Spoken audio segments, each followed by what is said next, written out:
What's going on, guys? Kevin Fox here from Fox Fishing 4K. So I am getting asked a ton of questions about speed for trolling for salmon. Let's break it down. Explain everything from having a probe to not having a probe and everything in between.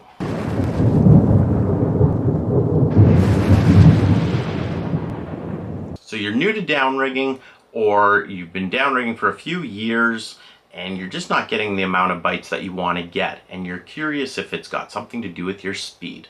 I get asked all the time, what speed do I troll at? 2.2 miles an hour to 2.7, you're golden. Somewhere in between there. There's a couple variables we have to take into consideration, and that is current. The speed that we're moving on the top of the water is very different from the speed that we're moving down below. Let's do an example. For a boat and we're traveling like this on the top of a river and the water's flowing really fast. Let's say our surface on GPS, let's say we put our trolling motor down and we're just spot locked there. GPS surface speed, we're not moving, but there could be 3-4 miles an hour water in that river flowing under our boat. Well, on the bottom of our lakes, there's basically like rivers. There's currents running along the shoreline, the breaks, and these currents change. They change directions, they change speed, and the fish love these currents. They travel along with them. They look for bait. It makes it a lot easier for them to swim, and they'll use these as like highways to travel to different feeding areas. So when it comes to trolling, sometimes if you're going with the current, you have to bump up your speed equivalent to the current speed in order to get the same action on your lures, whether it be a flash or fly or a spoon.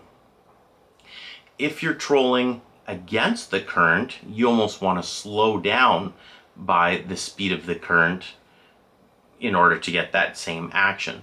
So myself, speed at the lure, at the ball, or no current at all, my favorite speed is 2.2 miles per hour. A lot of people are going to say this is too slow, especially for like spoons and stuff like that.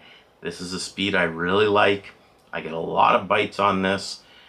I used to go all the time 2.5, 2.7. I've slowed down recently, and my magic number is 2.2 miles per hour at the ball, lure speed. Okay, how do we get that 2.2 miles per hour?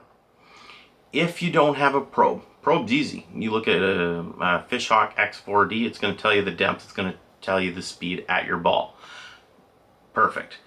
If you don't have that, start by setting your surface speed. And what I would recommend, because you don't know those currents, is run somewhere around 2.5, 2.6 miles per hour. And the reason I say 2.5, 2.6, good fishable speeds anywhere from 2.1 to 2.9, somewhere in there, and 2.2 to 2.7 is like ideal. So if you're right around that middle, 2.4, 2.5, if you're going with the current or against the current, and the current is, let's say, 0.3, 0.4 miles per hour, if you're going with it or against it, you're going to go a little bit quick or a little bit slow, but you're not getting out of that realm of an optimal speed. Your lures, your presentation is still working appropriately for the fish to bite. So let's talk about spoons and the action of spoons. Now here's where speed is very, very important.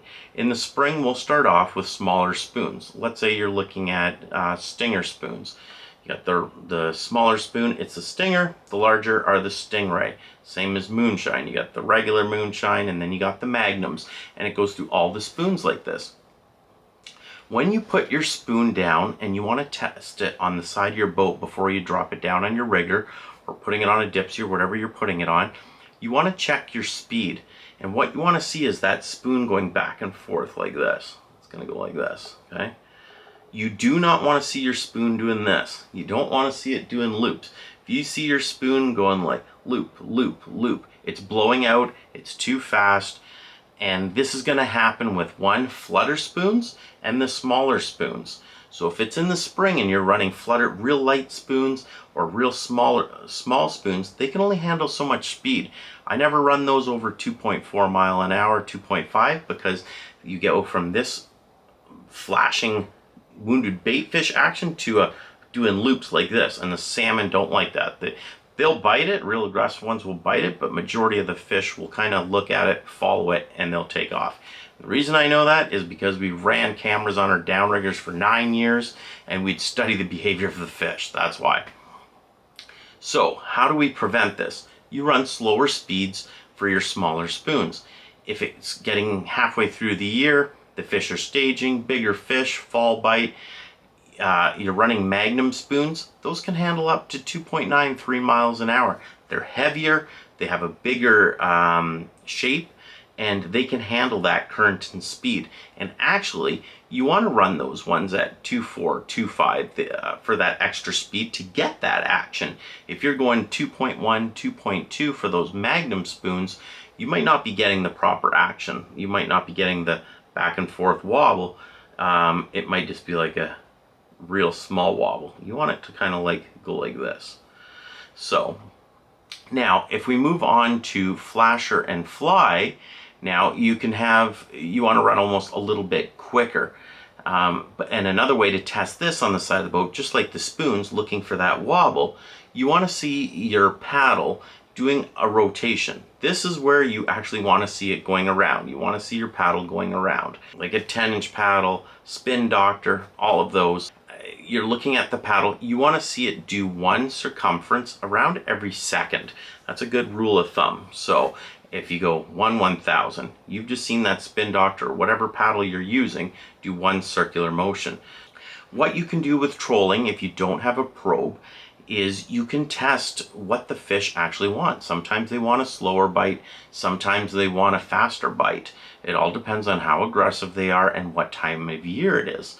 So the way you can do this and test the fish is when you're driving your boat and you're running a straight line, what you can do is start doing a big long right turn.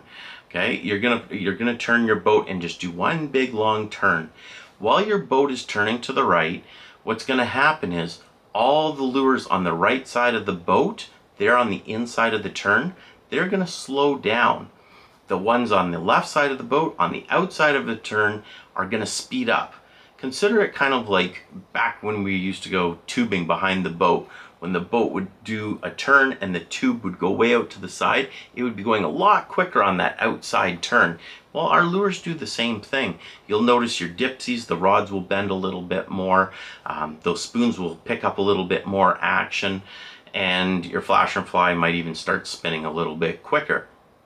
Not only do they speed up, but the ones that are on the outside that are going faster will actually raise up in the water column a little bit, just because you're going to get a little bit more blowback.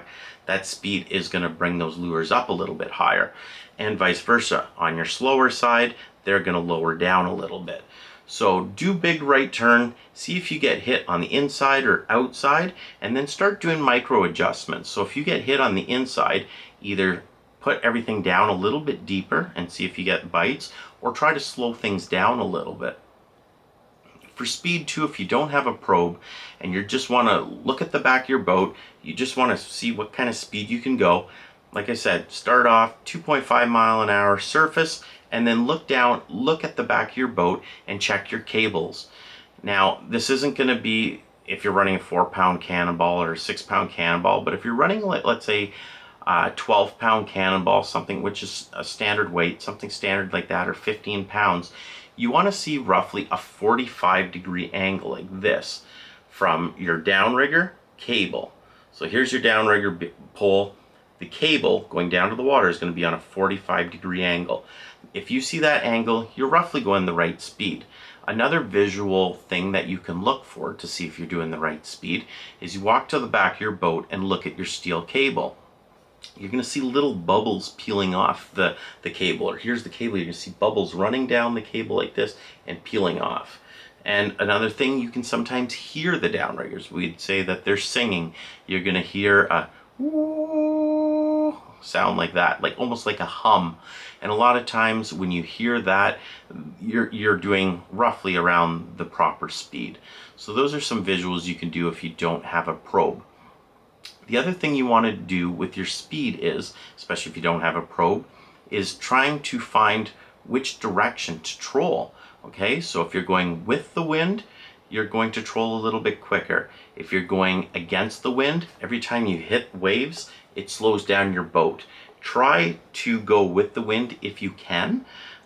This is going to allow your cannonballs to be a lot more steady. The speed's going to stay steady a lot better. You're not going to get these real fast pause, pull, because that really affects the action on your lures. What you can also do if it's a calm day and you don't have a lot of headwind or waves that slow the boat down, is you can try trolling along the contour.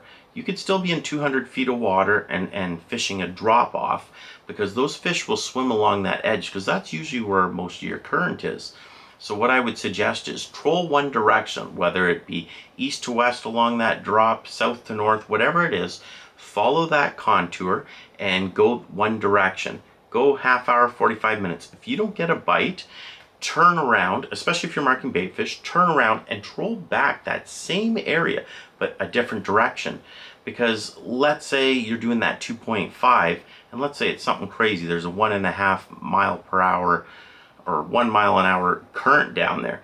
You're either doing 1.5 or 3.5. The 1.5, you're probably not going to get bit. The 3.5, yeah, there's some kings that are still going to see that lure go past them and they're going to go up and bite it.